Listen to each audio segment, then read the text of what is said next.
This is The World This Weekend. Hello, I'm Stephanie Skandaris. Humanitarian aid is trickling into Gaza as trucks with food and medical supplies come in from Egypt. But the UN's Secretary General says it's nowhere near enough. I went to the Rafah border crossing. There I saw a paradox. Full trucks on one side, empty stomachs on the other. Meanwhile, 2 American hostages taken by Hamas 2 weeks ago have spoken to U.S. President Joe Biden. Hello, President. I'm so glad you're home. Or not home, I'm glad you're out. Thank you so very, very much. Also, how a Canadian psychologist became an expert witness for U.S. states trying to limit gender-affirming care for trans youth. That's later. But first, we begin tonight with a warning to the people of Gaza from Israel. For your own safety, move southward, says Israel's military spokesperson. We will continue to attack the area of Gaza City. Troops and tanks are gathered near the fenced border with Gaza, awaiting the orders for an expected ground offensive. The siege of Gaza has left more than 2 million people with dwindling supplies of food, water, medicine, and fuel. The UN says it is negotiating a second aid convoy to be let into Gaza Sunday. Earlier today, the first round of humanitarian aid crossed into Gaza from Egypt. Susan Ormiston reports from Jerusalem. Finally, a tiny break in the siege of Gaza. Trucks with humanitarian aid rolled through the Rafah crossing controlled by Egypt into Gaza, bringing medicine, food, water, and coffins. But just 20 truckloads, making hardly a dent in the desperation, says Ahmed Nasser of the Red Crescent Aid Agency. We hope this is the beginning for more aid and global pressure to stop the aggression on Gaza, he says. But the border closed after only a few hours and may stay shut tomorrow as Israel, Egypt, and the United Nations argue over what should go in, how to distribute it, and guarantees that the aid trucks don't transport in weapons. Yesterday, I went to the Rafah border crossing. There I saw a paradox. Full trucks on one side, empty stomachs on the other. In Egypt, UN Secretary General Antonio Guterres urged that aid resumes at least 100 trucks daily as hospitals in Gaza are on the verge of collapsing. Canada committed another $50 million in aid for Gaza. Foreign Minister Melanie Joly was attending the conference in Cairo. Canada stands for the fact that at all times, all parties in conflict must respect international humanitarian law. Palestinians and Israeli civilians are equal, and both must be protected. But 2 weeks to the day since Hamas militants brutally killed more than 1,400 people in Israel, peace is further away than ever. Shootings and violence are escalating in the West Bank, and more than 4,000 people have been killed in Gaza, according to Palestinian authorities. Israeli troops and tanks are still massed, ready to roll into Gaza. A military spokesperson said tonight that Israel would deepen its attacks on Gaza to minimize the threats to Israeli forces during an incursion. So while the Egyptian president invited political leaders to Cairo to talk about a roadmap to peace, Israelis and Palestinians wait, believing the crisis will soon deepen. Susan Ormiston, CBC News, Jerusalem. We now know what U.S. President Joe Biden said to the first 2 hostages released by Hamas. His phone call with the American mother and daughter is offering hope to the families of others being held hostage by Hamas. Chris Reyes brings us that story. Mr. President, here's Judith and Natalie. For the first time, the world is hearing directly from the 2 American hostages released by Hamas. Judith and Natalie Raanan spoke to U.S. President Joe Biden on the phone soon after from Israel. I hope you're both not only feeling good, but in good health as well. Yes, sir. Yes, we are. The mother and daughter are the first hostages to be released since the deadly attacks on Israel by Hamas 2 weeks ago. For now, they're under the protection of the Red Cross and Israeli officials. I'm so glad you're home. Or not home, I'm glad you're out. Thank you The Ranans are from Illinois. They were visiting relatives when they were taken from a kibbutz near the Gaza border by Hamas. Their release is a beacon of hope, says Phil Andrew, a former FBI negotiator and a principal at the consulting firm Pax Group. We've shown that it can happen. Now, we don't know exactly why, but that should give hope to others, cautious hope, that we should really be open to various ways that these things could be resolved. An estimated 200 hostages are still in captivity. In Tel Aviv, daily vigils and protests calling for the world to make it the top priority to bring them home. That's where Canadian Aaron Brodach is. His sister-in-law and her children are among those believed to have been taken into Gaza after the attacks. There is a sense of hope. It's the thing that's keeping me and my entire family alive. Right now, we're just hoping, and we're just focused on getting this done. We're taking it really one day at a time. Every morning, we're hoping that today's the day. Andrew urged families of other hostages to be patient with the process, no matter how excruciating. There's a lot of effort goes into this. It requires a high level of patience, a high level of cultural competency, careful networking and vetting of these individual threads of conversation. President Biden publicly thanked Israel and Qatar for helping to secure the release, but U.S. officials say they won't give more details on how it happened. Hamas released their own statement stating the two women were freed for humanitarian reasons. Speaking from Illinois, Yuri Ranan is father and husband to Judith and Natalie. He's celebrating their release, but more eagerly awaiting their homecoming. And hopefully I'm going to see them next week. It is the kind of outcome so many others are desperate for. Chris Reyes, CBC News, New York.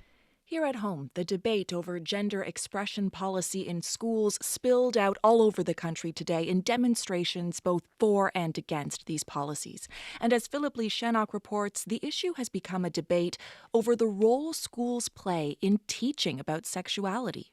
Hands off, our kids! At Ontario's legislature, two groups of protesters faced off over gender identity education in schools. Deb Harper, who supports the 1 Million March for Children, says teaching about sexual orientation has no place in the classroom. That never used to happen. I was not taught anything sexual in elementary school. Children need to be children.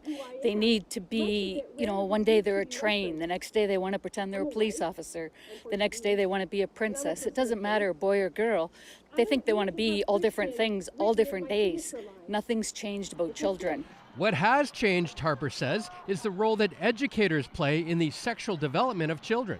She calls it an issue over parents' rights and what this group calls indoctrination. In the schools, they need to stick to ABCs and the basic curriculum. They should not be speaking about things that are family issues. Families are families. That needs to be private. It was also a counter-protest where people rallied in support of LGBTQ inclusive education and the rights of children to decide for themselves about their sexuality. Jen Gilbert is a professor of curriculum at the Ontario Institute for Studies in Education. Parents are always kids' first and most important educator around sexuality and gender. Schools don't replace that. But she says children also have the right to decide for themselves how they're called on in class. And policies passed in New Brunswick and Saskatchewan that require parents to be notified if their kids are using different names or pronouns at school take away that right. Children's right to privacy is more important than parents' right to know. This week, Bill 137 passed in the Saskatchewan legislature. It mandates that school staff need parental permission before using a different name or gender expression for students under 16. Saskatchewan Premier Scott Moe says the government is reflecting what parents want. Protect the rights of Saskatchewan parents to be involved in all important decisions regarding their children's education. And Moe says his government is prepared to invoke the notwithstanding clause of the Charter of Rights and Freedoms against any court challenges, which LGBTQ activists say is a gross overreach to stop students from choosing what they'd like others to call them. Philip Lee Shannock, CBC News, Toronto. In almost half of all U.S. states, transgender minors are being barred from receiving puberty blockers or hormone therapy, part of gender-affirming care. In several of those states, those laws are facing court challenges. Jonathan Montpetit investigates how one Canadian psychologist is helping these laws stand up in court. I don't feel comfortable here. The bills have restricted my life. Jasmine is 15 years old, and already she doesn't see much of a future for herself in her hometown of Knoxville, Tennessee. Jasmine is transgender, and earlier this year, Tennessee banned gender-affirming care for trans minors, even though many experts say it can reduce depression and suicidal thoughts. So I don't really think there's much left for me in Tennessee other than my family. At least 20 other states have passed similar laws, and civil rights groups are trying to get them declared unconstitutional. To defend these laws in court, a growing number of states have been using the testimony of Toronto psychologist James Cantor. CBC sat down with Cantor at his office in Toronto. What would you say to these people who are really feeling the effects of a law that you have kind of gone to court and helped defend?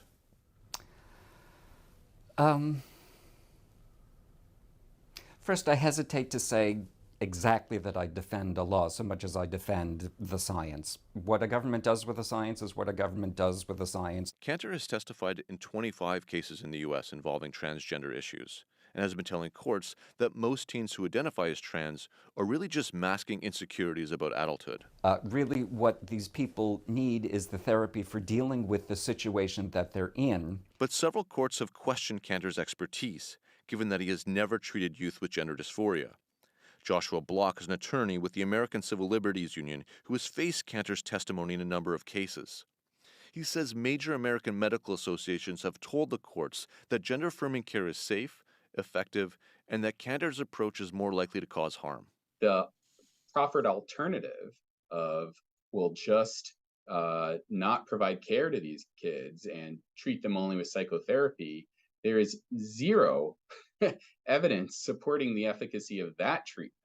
There's no evidence supporting that being, helpful at all. But in Tennessee, families with trans children say they can't sit around waiting for the courts to decide if the ban on gender-affirming care is constitutional. Jasmine's mom, Misty. This is not care that we can just not do. I mean, it's life-saving care for her. And so we have to figure out a way to make it work. So now her family has to decide. Drive hours out of state for gender-affirming care or find somewhere else to live.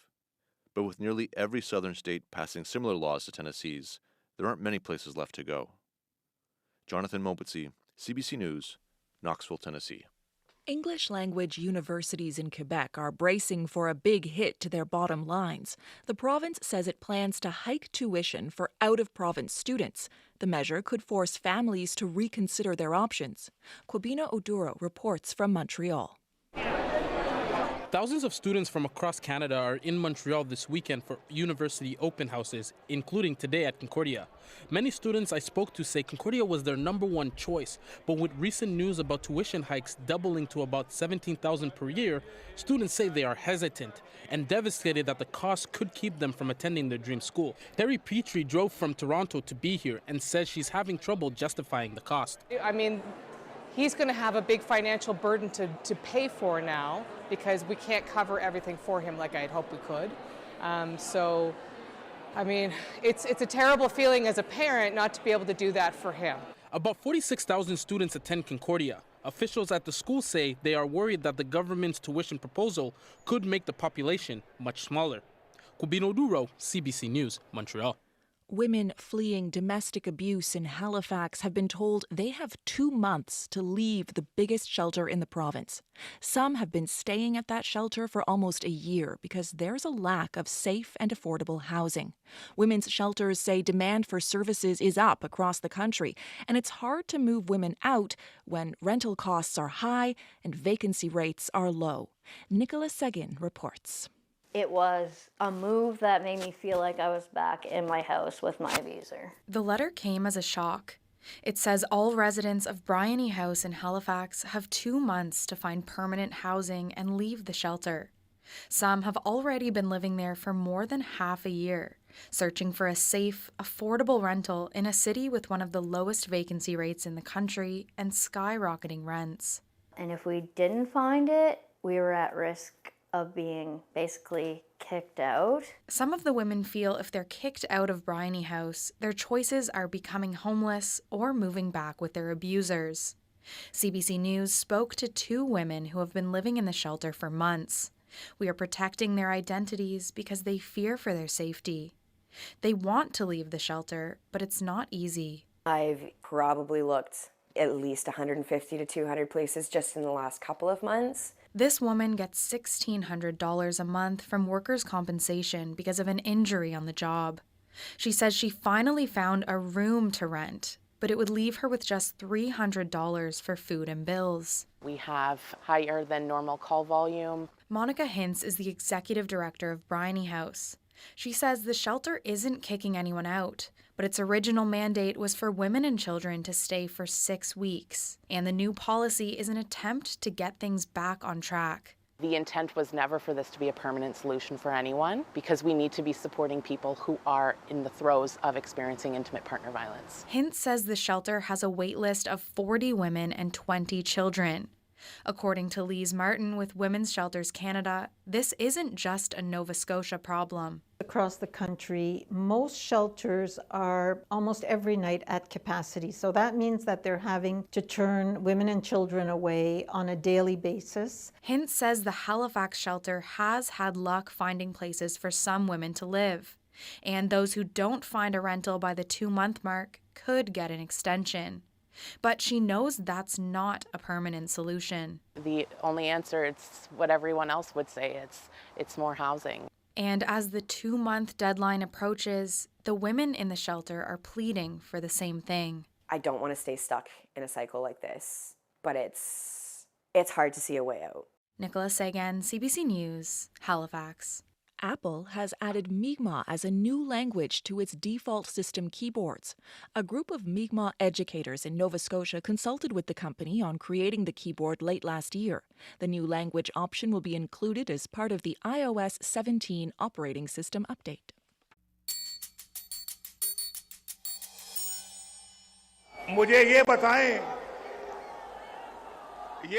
At a rally in Lahore, former Pakistan Prime Minister Nawaz Sharif addresses thousands of his loyal supporters. Sharif returned to Pakistan today after spending 4 years in voluntary exile in London. He served as Pakistan's head of government 3 times, but never finished any of his terms. His last ended in 2017 after he was charged with corruption and banned from public office by the Supreme Court. But he appears primed to make a political comeback. For more on the return of Nawaz Sharif, I spoke to freelance reporter Abdul Sattar in Islamabad. So, Abdul, what is the significance of Nawaz Sharif returning to Pakistan now? Well, this is an excellent time for Nawaz Sharif because the country is very close to elections. We are going to witness election in the next few months. So he will try to revitalize his popularity and the popularity of his parties. And in the past, the judiciary was hostile towards him. And it was the judiciary that ousted him from the power corridor of Islamabad, disqualifying him for life.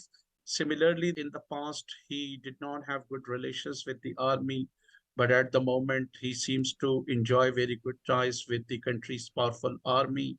Today, Nawaz Sharif addressed a mammoth gathering in Lahore, where he clearly said that he did not wish to take revenge. And apparently, he's referring to his old statements in which he did talk about the accountability of generals, and he did talk about those generals who, according to him, brought former Prime Minister Imran Khan into power by manipulating the elections of 2018.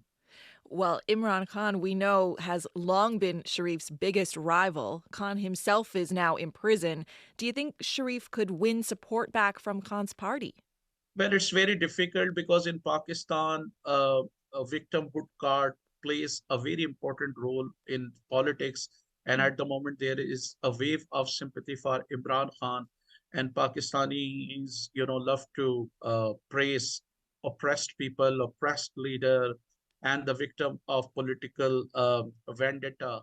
So Imran Khan at the moment appears to be a victim. So it's very difficult for Nawaz Sharif to dent the reputation of Imran Khan, because now many people in Pakistan view Imran Khan as a courageous leader, somebody who did not leave the country, somebody who preferred to go to jail rather than going to another country and living in luxury. But both Khan and Sharif are currently banned from contesting elections in Pakistan, right? Is Sharif planning to appeal the ban? It's a bit complicated because there are contradictory laws. According to the constitution, Nawaz Sharif has already been disqualified for life. But during the government of Shehbaz Sharif, who is the brother of Nawaz Sharif, the government carried out some legislation. And according to this legislation, the maximum disqualification limit is just 5 years. So Nawaz Sharif has already been disqualified for more than 5 years. So at the end of the day, the matter will land in the apex court or in high court of the country, and then it has to be seen what course of action these courts take. If we look a little more broadly, what do you think Sharif's return and any possible political victory would mean for the region? Well, in Pakistan, it is widely believed that United States, China, and Saudi Arabia and some Middle Eastern countries have a lot of influence. And Nawaz Sharif enjoys very good ties with Saudi Arabia, with China, and with the United States as well. In addition to that, he is also someone who is widely respected in India because he was the one who tried to normalize relations with India during the decade of 1990s. So there is a strong possibility if he comes into power. There is also a strong possibility that relations between Pakistan and India witness, a bit improvement or possibly a drastic improvement. Abdul, thank you so much. You're welcome. Thanks a lot.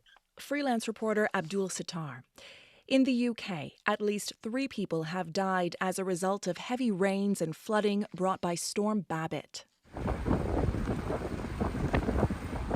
Parts of Scotland dealt with severe flooding on Friday, collapsing roads and bridges and leaving nearly 13,000 homes without power. Forecasters say another 70 to 100 millimeters of rain is expected to fall throughout Saturday. Continued flood warnings have been issued for multiple areas in Scotland and England. The storm caused Britain's national forecaster to issue its first red warning for rain since February 2020. Niger's military government says it stopped an escape attempt by former President Mohamed Bazoum. A military spokesperson says Bazoum attempted to flee by helicopter in the middle of the night, along with his wife and son, 2 cooks, and 2 security guards. It's unclear where they are now being held. The former president has been detained under house arrest since he was ousted in a coup in July. Many international leaders, including President Biden, have called for Bazoum's immediate release and reinstatement as president. And a sad note from the world of soccer, Sir Bobby Charlton has died. Charlton was considered one of both Manchester United and England's best players. He was a prolific goal scorer and led England to its last World Cup victory in 1966. Bobby Charlton was 86 years old.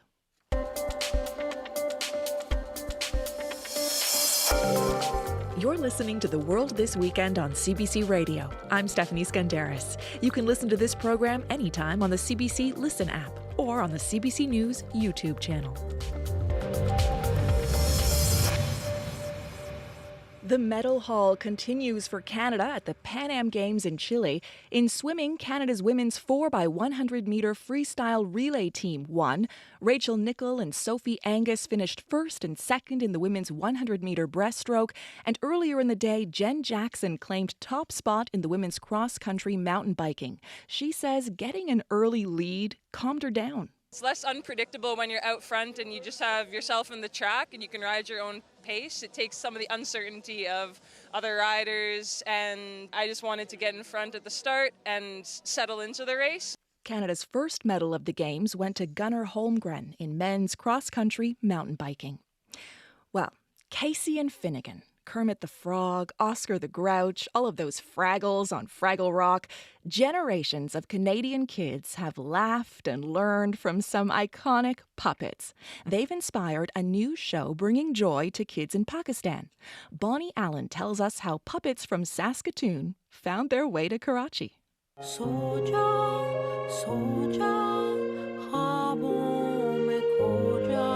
A green monster with horns, thick black eyebrows, and a yellow nose sings a lullaby in Pakistan's national language of Urdu. It's a new children's program recorded in Karachi, brought to life through puppets made in Saskatoon. I really like these guys. So cute. The puppet maker, Alison Ewart, watches the show on YouTube from her home. It's super exciting. I sort of want to liken it to watching my kids ride their bike for the first time. Like, I can't believe they're kind of doing their own thing. Like, they're really coming to life. You can hide the seams better when you're hand sewing. Part engineer, part artist, Ewart stitches and tinkers until she gets her puppets just right. The mother of 3 began making puppets about a decade ago as a creative outlet, and it became her passion. Now she takes custom orders from faraway places. It's never gotten dull, flipping them inside out, seeing their face, and watching them kind of talk back at me. 2 years ago, Ewart received a private message on Instagram from someone in Pakistan. She didn't know it then, but he's a famous musician, Bilal Maqsood, and in 2021 his band broke up after 33 years together. So Maqsood decided he wanted to create a musical children's program in the same spirit as Sesame Street that would teach language and life lessons in Urdu. He enlisted the help of director Omar Adil, who spoke to us from Karachi. The kids these days, my children, are not that well versed in the language like we used to be because of the internet and because of globalization. The show is called Pake Dost, which means best friends. It launched in September and revives the traditional art of puppetry. We wanted to do the classic way of puppetry where everything is shot live, all the songs are recorded live, and the people who are the voices are also the puppeteers. You know, it's just fun to watch kids be able to sort of forget about the person behind the puppet, and I think it's a really great learning tool for kids. And for Ewart, it's exciting to watch the puppets she made by hand sing and dance, even if she doesn't understand the language. Bonnie Allen, CBC News, Swift Current, Saskatchewan.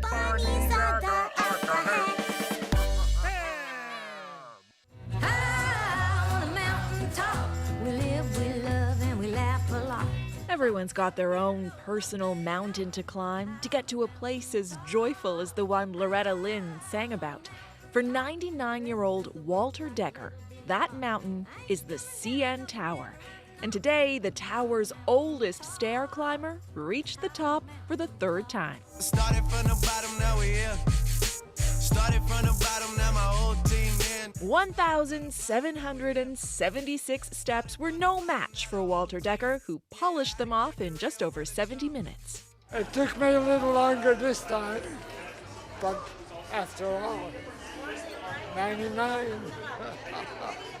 It's the first time the fundraiser has happened in 3 years because of the pandemic.